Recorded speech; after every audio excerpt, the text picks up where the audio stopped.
தமிழ் வணக்கம். பாருங்கப்பா, இது சாரணத்தி கீரை. பாருங்கள், இந்த சாரணத்தி கீரையை பாருங்களேன், எவ்வளவு அழகாக பூத்துருக்குன்னு. பூவெல்லாம் பாருங்கள். இந்த கீரை ரொம்பவே உடம்புக்கு ரொம்ப நல்லது. இந்த கீரை இப்போ கடைகள்லேயும் விற்கிறாங்க. கிராமத்துகளில் பறிச்சிட்டு கடைகள்லேயும் விற்கிறாங்க.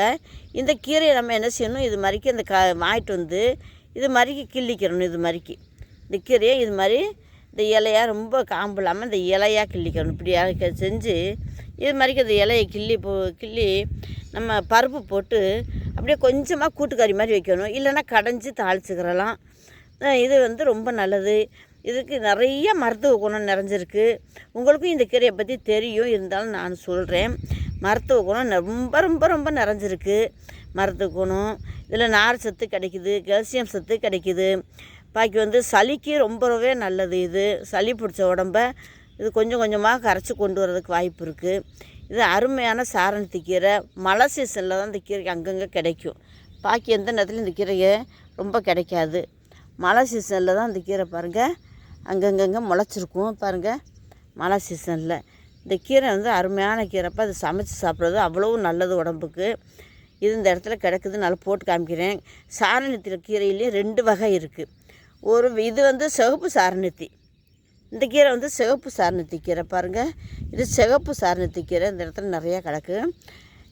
வெள்ளை சாரணத்தின்னு ஒன்று இருக்குது. அது நல்லா தளதளன்னு இருக்கும். இன்னும் எல்லாம் கொஞ்சம் பெருசாக இருக்கும், தளதளன்னு இருக்கும், வெள்ளையாக இருக்கும். தண்டெல்லாம் வெள்ளையாக இருக்கும். இந்த தண்டை போட்டு சூப்பு வச்சிடலாம். இந்த கீரையை பறித்து சமைச்சிடலாம். முருங்கைக்கீரை போட்டு பொரியல் பண்ணிக்கிறலாம். பாக்கி மணத்தக்காளி கீரை, சுங்கடி கீரையை போட்டு பொரியல் பண்ணிக்கிறலாம்.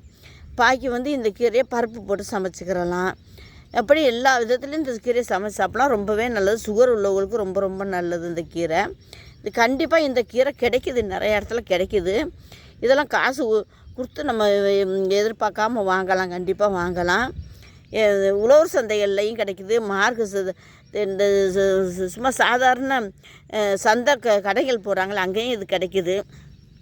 கிராமத்துக்காரங்க கொண்டு கொடுப்பாங்க. இந்த கீரையை கண்டிப்பாக நீங்கள் வாங்கி செஞ்சு சாப்பிட்றீங்க.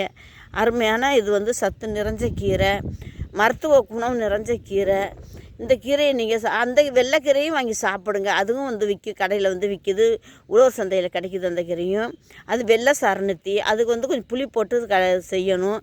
இதுக்கு லைட்டாக புளி போடலாம், இல்லைன்னா தக்காளி போட்டு செய்யலாம். இது நாக்கரிக்காது. அதுக்கு லைட்டாக ஒரு கரகரப்பு இருக்கும் அந்த வெள்ளை சாரணத்திக்கு. இதுக்கு இந்த கரகரப்பு இதில் இருக்காது. இது கண்டிப்பாக நீங்கள் செஞ்சு சாப்பிட்றீங்க. இந்த தண்டை சூப்பு வச்சு சாப்பிட்ருங்க.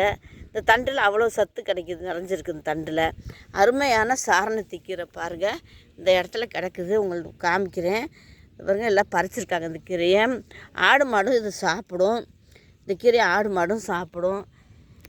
அருமையான கீரை, விட்டுறாதீங்க. இப்படி கீரையெல்லாம் செஞ்சு சாப்பிடுங்க. குழந்தைகளுக்கு செஞ்சு கொடுங்க.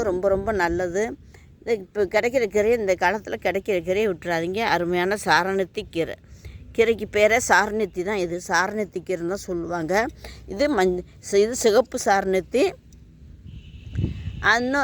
இன்னொரு கீரை கிடைக்கும்போது நான் போட்டு காமிக்கிறேன். அது வெள்ளை சாரணத்தி. இதுதான் இது 2 பேருக்கு வித்தியாசம். அருமையான சாரணத்தி கீரை. நீங்கள் இதை கண்டிப்பாக செஞ்சு சாப்பிடுங்க. உடம்புக்கு ரொம்ப நல்லது. தமிழ் வணக்கம்.